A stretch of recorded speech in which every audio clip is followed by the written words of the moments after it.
Good morning po sa ating lahat. Magandang umaga po. At tulad po ng dati, nagpakita na naman po ang araw.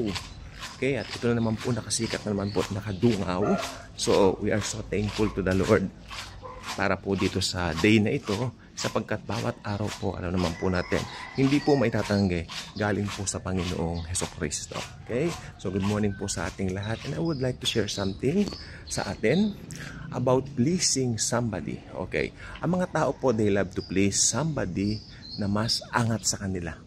Okay? Alam po ba ninyo, piniplease niya para bigyan siya ng, anong tawag dito? Pagkilala o halimbawa, parang i-appreciate siya. Ganon. Tapos, dahil in-appreciate siya noon, tuwang-tuwa siya. Like for example, nauso po dati sa Facebook yung parang nagpapa-shoutout, nagpapa-notice. Hanggang ngayon po uso yan sa mga sikat na celebrities. Ganyan. Pag sila po ay napansin, tuwang-tuwa po sila. Tuwang-tuwa po sila. Okay. Well, maganda naman po yan. Pero meron pong somebody na hindi mo na kailangang i-please, sapagkat lagi siyang please sa'yo.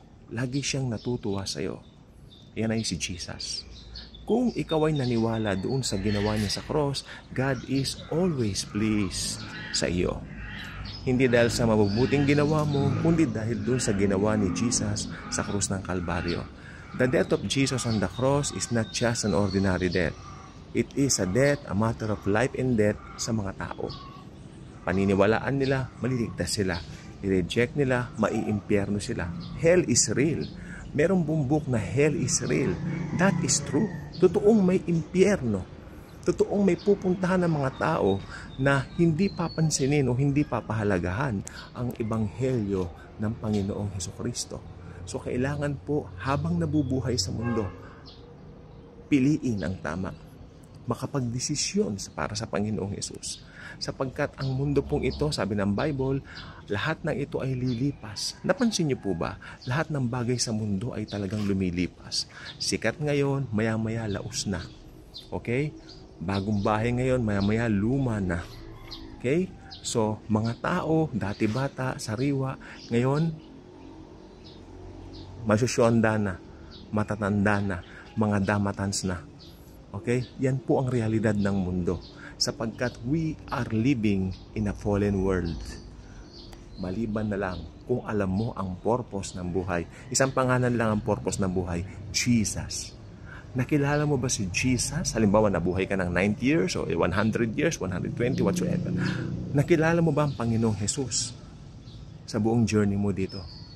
Marami akong kilala. It's so sad. It's so sad, believe me. Marami rin po akong alam kong namatay. Alam kong lumisan sa mundo na hindi ligtas, na hindi nakakilala sa Panginoon. Habang sila ay malapit na sa hukay, sila ay binibigyan ng mga gamot, binibigyan ng mga pampahaba ng buhay, pero ang ending namatay pa rin. Pero nakakalungkot po nito, alam mo kung saan sila nag-end? Sa Hades. Sa Hades muna, maghihintay ng araw ng paghukom, and then pag dumating na yung araw ng paghukom na yan, sabay-sabay silang itatapon o ibubulid sa Gehenna. Ito po yung dagat-dagatang apoy. Totoo ang impyerno. Okay? May programa po kasi ang Diyos. Ibig sabihin, mayroong mga pagkakasunod-sunod na magaganap bago dumating yung Gehenna. Yan na po yung eternal death para sa mga hindi mananampalataya ni Kristo. Okay? So sa buhay na ito, make sure, okay, na isang part ng buhay mo ay nakakilala ka kay Kristo. Nakilala mo yung kagandahang loob ng Diyos sa iyo, yung libreng alok ng kaligtasan, hindi mo tinanggihan, bagkus iyong tinanggap. Kung yan ang ginawa mo, nakatitiyak ka. Sabi ng Bible sa John 1:12, silang mga tumanggap sa Kanya, pinagkalooban niya ng karapatang maging anak ng Diyos. Dahil ang Panginoon ay napakabuti. May naramdam tong aso namin pag-pray na lang po natin, ano? Pero gagaling na, pininom ko ng gamot. No? So, maedad na po yung asong yan. So, sa kabutihan ng Panginoon, nandito pa rin. Ayun. So, the Lord is willing to forgive somebody. Laging may chance. I remember Dr. David Jeremiah, one of my favorite preachers, sabi niya, sa Panginoon, lagi may pag-asa. There is always hope in the Lord.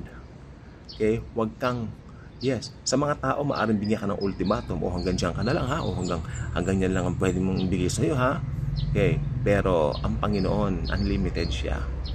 Tingnan po ninyo ha, sabi ng Romans 8:32, siya na hindi niya ipinagkait ang kanyang bugtong na anak, bagkos sa atin ay ipinagkaloob. Hindi ba niya pagkakaloob sa atin ang lahat ng bagay? Yes, lahat ng bagay sa mundo na pwede mong hilingin, ibibigay ng Panginoon sa iyo. Kung si Jesus nga pinagkaloob niya. Pero ang pinaka-importanting bagay na gusto niyang ibigay ay kaligtasan, salvation. Okay? Yung iba, humihingi na ng material na bagay. Yung iba naman na unbelievers, siyempre may mga, sabi nga nila, bakit ganun? May mga pinanganak na mayaman na, o yung mga pinanganak na mayaman, tapos namatay pa rin na mayaman. Pero ang tanong, nakakilala ba sa Panginoon? Diba? Nagkaroon sila ng mga empire dito sa mundo. Yung mga tawag dito, yung mga negosyo, mga malalaking negosyo. Alam naman natin kung ano po yung mga ganyan Okay, pero dahil sa sobrang busy ng mga tao sa mga bagay niyan, nakalimutan nila ang higit na mahalaga, ang Panginoong Jesus. Marami talagang pumapanaw ang hindi kilala si Kristo. Believe me. Sa ending ng kanilang buhay, marirealize nila, ay, si Jesus lang pala mahalaga, pero huli na kung nasa Hades na sila. Alam niyo po ba ang lugar ng Hades na yan ay lugar kung saan punong-puno ng mga panghihinayang, dahil sila po ay nanghihinayang na sana nung kanilang lifetime nakilala nila ang Panginoon, or should I say, sila ay tumugon doon sa mga nangaral o ng mga preachers. Ako naniniwala ko lahat ng tao may chance to hear the gospel. Kaya lang talaga minsan dahil may mga rehilyon na ang mga tao, matigas na ang kanilang mga puso. Dahil may kinagis na ng rehilyon, meron ng ganito, meron ng ganyan, matigas na ang kanilang mga puso. To the point na kapag kami nangangaral, maski totoo na yung sinasabi, ito ay pinagtatawanan lang, or worse, nire-reject. Minsan pinagsasalitaan pa kami. Tulad namin, ilang beses kami nag-house to house, sharing the good news. Ang ending talagang hindi maganda yung pakita sa amin, pero we really have to continue dahil ang dala naman namin ay gospel of grace. Hindi naman kami yung tipong pag ginanon magagalit kami, susuklian namin ang pangit, yung pangit na pinakita sa amin. No, hindi po ganon. Dahil yung biyaya ng Panginoong Jesus nag-uumapaw sa mga puso namin. We cannot contain it but to share it overwhelmingly sa mga tao dahil kailangan nila si Jesus. May kanta po yung isa, yung People Need the Lord. I love that song. Dahil totoo po, kanta ni Steve Green. Steve Green nga ba yun? Yes. Very, very beautiful song. People need the Lord. If that is your focus, and you know that people need Jesus, talagang kahit saan ka pumunta, papahayag mo siya. Hindi ka mangingimi. Hindi ka, tawag dito, hindi ka titigil na ipahayag ang kagandahang loob ng Diyos. Pasensya na po sa aso na ingay. The Lord is good. Every day, tignan po ninyo.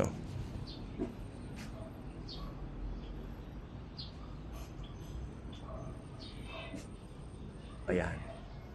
Hindi ba nakikita? Umulan. Nagkaroon ng ilang ulan ba yun?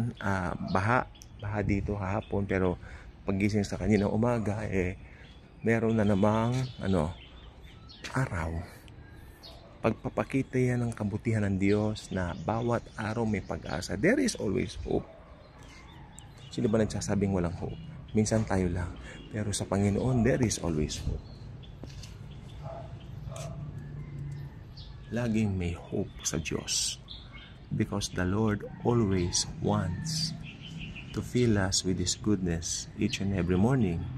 Sapagkat ang morning, ito po ang tamang oras para mag-devotion at magbasa ng Bible at namnamin mo kung ano yung kanyang kabutihan sa iyo sa nakaraang araw at bulay-bulayin pa kung ano yung gusto niyang mangyari for the day para sa iyo, para sa akin. So yun lang pong gusto ko pong sabihin. So I hope nakita po natin na pleased na po sa atin ng Diyos. Minsan at magpakailanman, hindi mo na kailangan pahirapan ang sarili mo sa kahit na ano paman. Dahil yung ginawa ni Jesus, yun lang ang importante. Sa krus ng Kalbaryo, sumigaw siya, it is finished. At pag sinabi niya, it is finished, therefore, live it like that. Live it like that. Pag finish na.